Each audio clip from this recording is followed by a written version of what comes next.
current issues, Attorney Sal, nag-resign po ang 5 mga matataas sa opisyal ng DepEd. Ilang linggo matapos din mag-resign, naunang mag-resign si Vice President Sara Duterte. Kabilang po sa mga nag-resign ay sina Yusek, Chief of Staff Michael Powa, Undersecretary for Administration Nolasco Mempin, Assistant Secretary Sunshine Fajarda, Assistant Secretary for Procurement Reynold Monsayak, at Assistant Secretary for Administration Noel T. Baluyan. Ayon kay Powa, nararapat lang daw nilang bigyan ng pagpapasya ang incoming secretary na si Sonny Angara na pumili ng kanyang mga kabahagi sa kanyang bagong tungkulin sa Department of Education. Sa tanong kung magsisilbi pa ba sila sa ilalim ng liderato ni VP Sara sa OVP, sinabi ni Powa na naghihintay lamang sila ng anumang abiso mula sa pangalawang Pangulo. Anong masasabi mo doon, Attorney Sal? Wala silang choice. Tatanggalin din sila eh. Mag-resign naman na sila. Huwag na sila maghintay na tanggalin. Siyempre, yung bagong head ng Secretary of Education, gusto niya yung sarili niyang grupo. Tsaka, naiintindihan naman din ni incoming Secretary Sonny Angara yung naging pasya. At sabi niya, we eagerly anticipate taking on our new role this Friday. Any appropriate appointments will be announced soon as we intend to hit the ground running and drive immediate progress. Tumpak yung komento mo, Attorney Sal. Hindi lang nauunawaan. Talagang papalitan niya yun. That goes without saying. Kaya dapat talaga mag-i-step ka na down. Isa yung principal mo, alis ka na rin. Co-terminus yan eh. Tsaka, Attorney Sal, speaking of VP Sara, maraming nagko-comment sa ating live stream kahapon na natatawa sila, sir, doon sa mga kritiko ni VP Inday na nagsasabing gusto nila ilayo siya kay BBM at paalisin sa gabinete. Pero nung nag-resign, gusto namang patinin sa SONA. Anong masasabi mo doon, Attorney Sal? Kasi, pag nandun siya, okay pa rin. Ibig sabihin, suportado pa administrasyon. Ayaw nila yun. Kaya gusto nila patinin. Samantala, speaking of VP Sara Duterte, Attorney Sal, alam mo ba yung bagong resulta ngayon ng survey ng Pulse Asia? Sa tanong kung gaano ba kalaki o kalit ang pagtitiwala nila sa mga babanggitin natin personalidad, PBBM, VP Sara, Senate President Jesus Escudero, Speaker Martin Romualdez. At alam mo ba, number 1 pa rin si VP Inday sa may mataas na trust rating sa lahat po ng mga top officials natin. 71%. 52% ang trust rating ni Presidente Marcos, 69% kay Senate President Escudero, at 35 lang, Attorney Sal, 35% kay Speaker Martin Romualdez. Anong masasabi mo, sir, sa survey na ito ng Pulse Asia? Hindi na yung katakataka. Inaasahan na natin yun. Kasi you will be judged by your performance. Pag mahina performance mo, sa perception ng tao, talagang bagsak ka sa rating, trust, and popular rating. Correct. Tsaka hindi nagbabago, Attorney Sal, yung June 2024 at March 2024 survey. Yung trust rating, 71 lahat. 71% kay PBBM. Samantala, noong Marso, 57% si BBM. Ngayon, 52%, -5 po siya sa survey. Samantalang si VP Sara, na-maintain niya 71% ang trust rating. Sir, sa kabila ng nangyari. Kasi nga, hindi ba palagi natin sinasabi sa programa ito, dahil yung mga performance ng kabinete, nakadadagdag ba yun sa pagbagsak ng rating ng Presidente Marcos? Kaya dapat tinatanggal niya na yung mga non-performing. Tsaka isa nga pala, now that naalala ko bigla, si Secretary Rimulya, Boying, nung bumalik, kitang-kita naman natin na talagang may sakit. Palagay ko, he deserves to rest. Kailangan ng Presidente Marcos Jr., bigyan niya na ng pagpapahinga si Secretary Rimulya para magpagaling. Hindi po pwede yung may sakit na papagtrabahuin pa natin. We may disagree on many issues, but with respect to himself, naawa ko sa itsura niya. Kailangan, let's make him rest.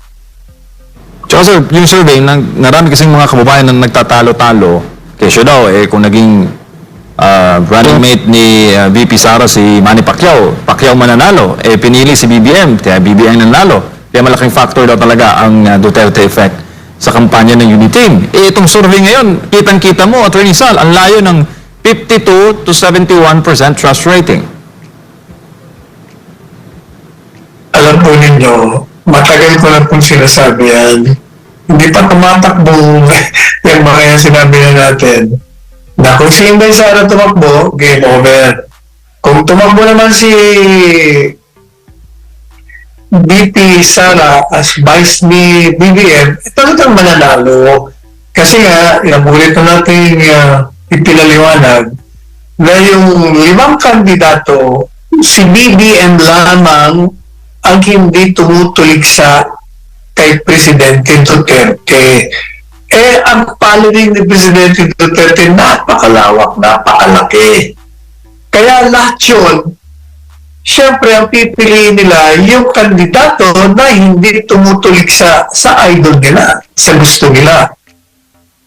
Kaya sila pumunta ro kasi yung 4, sino ba yung 4? Lacson, Pacquiao, Moreno, Leni Robredo, lahat yung puro anti-Duterte yun, binibiro na lang si Duterte. Kung ikaw ang botante, nandito ka kay Duterte, bakit mo nang bubutuhan yung 4 yan? Siyempre, pupunta ka dito kay Marcos Jr. Lalong-lalo pa, nandyan si Inday Duterte. Ganun lang mo kasimple yun. At saka speaking of territory, Attorney Sal, alam mo ba na 35% lang yung trust ratings ni BBM sa Mindanao? Si VP Sara, 95%. So meaning, talagang dismayado ang Mindanaoan sa attorney sa performance ng mga taga-pamahalaan, lalo na ng Pangulo. Given naman yun. Basta Mindanao, given yun. Duterte yun. Visayas, Duterte din yan. Sa Luzon lang nagkakapalo. Dahil maraming politiko dito, may kanya-kanya rin mga following. Lalo na yung may nagtatanong dito, attorney, malaking factor ba? Ito ay ating viewers sa Taiwan. Malaking factor ba yung mga pangako na napako kaya maliit ang trust ratings ni BBM? Ano masasabi mo, sir? Number 1 yun, yung 20 pesos per kilo na bigas. Alam mo, hindi lang yung mga pangako Ang tinitingnan ng tao, yung pang-araw-araw na pag-ikot ng mundo nila.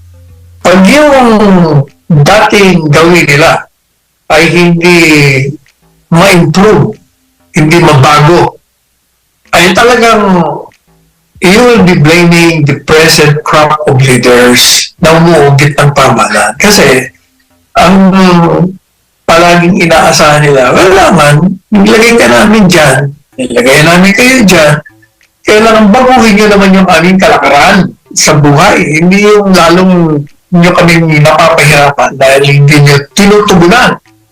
Puro politika na sa isip nyo, pagpapalawig ng inyong mga termino. Paninira ang ginagawa ninyo, inaapi nyo, inuusig nyo yung inyong mga kalaban. Yan ang dahilan kung bakit mababa ang kanilang mga rating. Mas mababa naman ang rating ni Speaker Martin Romualdez. Nagtatanong si Abby ng Hong Kong kung dahil ba ito, Attorney Sal, sa controversial na PI, People's Initiative, dahil ang kanyang latest trust rating, 35%. At kung pagbabasayan natin yung sa Mindanao, pinakamababa doon, Attorney Sal, 24% lang siya nagtitiwala sa kanya sa mga taga Mindanao. Ano masasabi mo doon, sir?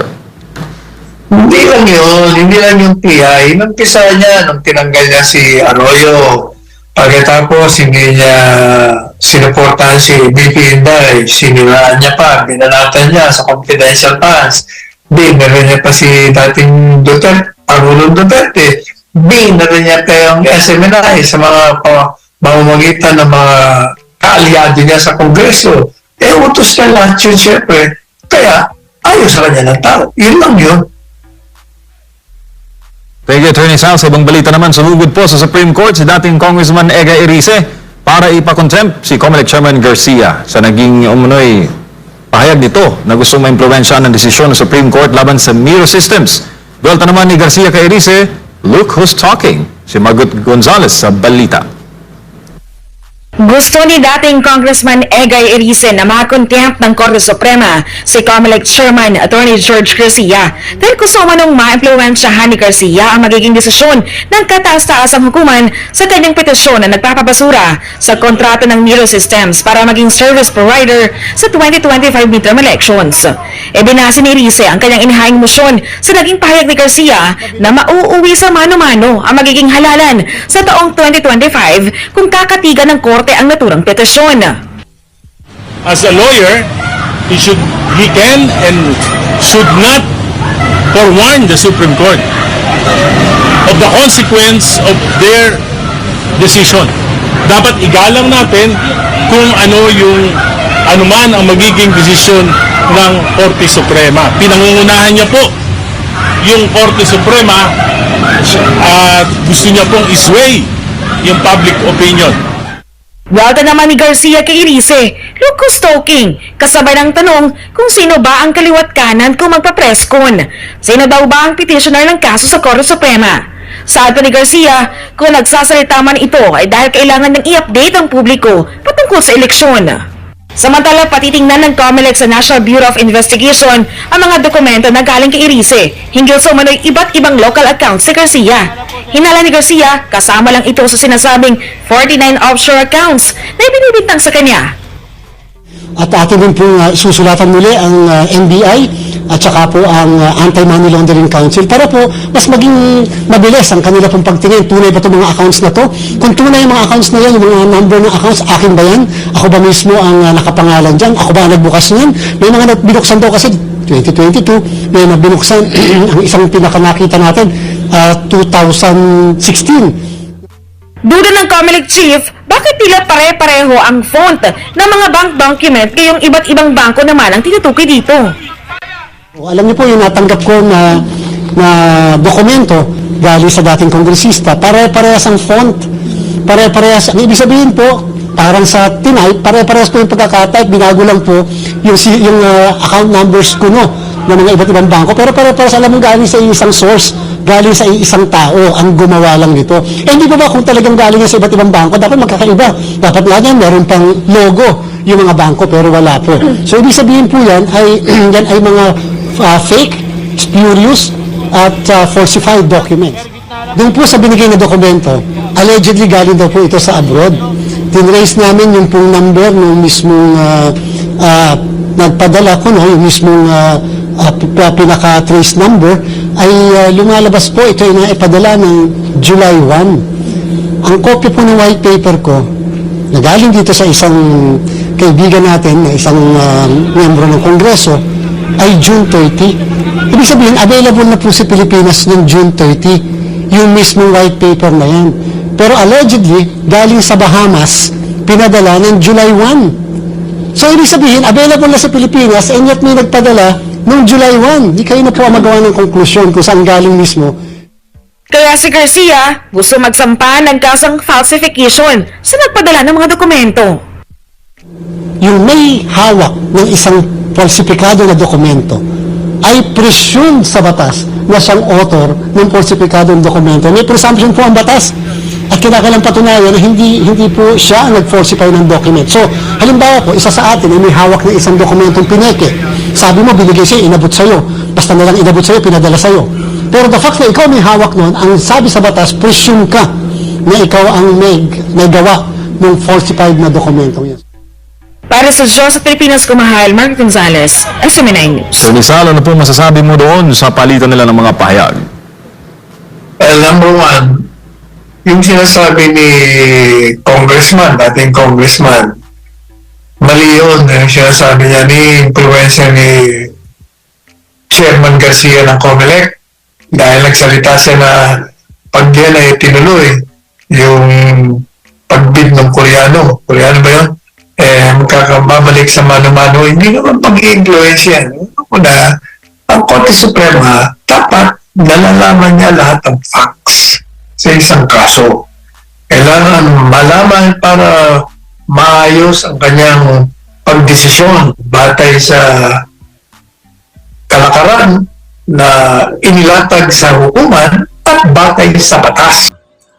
Nag-resign lang si BP Sara mayroon na namang nag-resign ulit. Ay isa lang ibig sabihin dyan.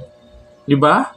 Ayaw na nila sa pamumuno ng Pangulo natin. Kasi kung gusto nila, edi bakit sila magsipag-resign? Bakit sila umaayaw dyan sa posisyon? Ayaw pa nila dyan. Mayroon silang, di ba?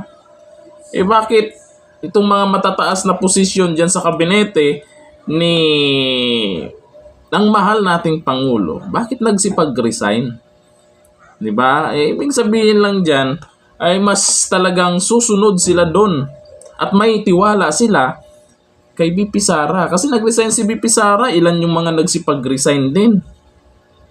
Nako, malaking kawalan yan. Napakalaking kawalan yan. Magpanibagong adjustment yan. Naku, bago pa ang SONA, stress na naman. 'Di ba? Kaya siguro sinabi na saglitan lang magsalita. Kung gusto daw ay 1 oras lang. Aba, siyempre, paano ka magsalita ng mahaba? Konti lang naman yung pwedeng sabihin. Kung may sasabihin mga accomplishment, ha? O baka pangako na naman. Pero abangan natin. Kung pangako lang yan, taong bayan na po ang magdesisyon. Yung dito na, thank you. Bye-bye.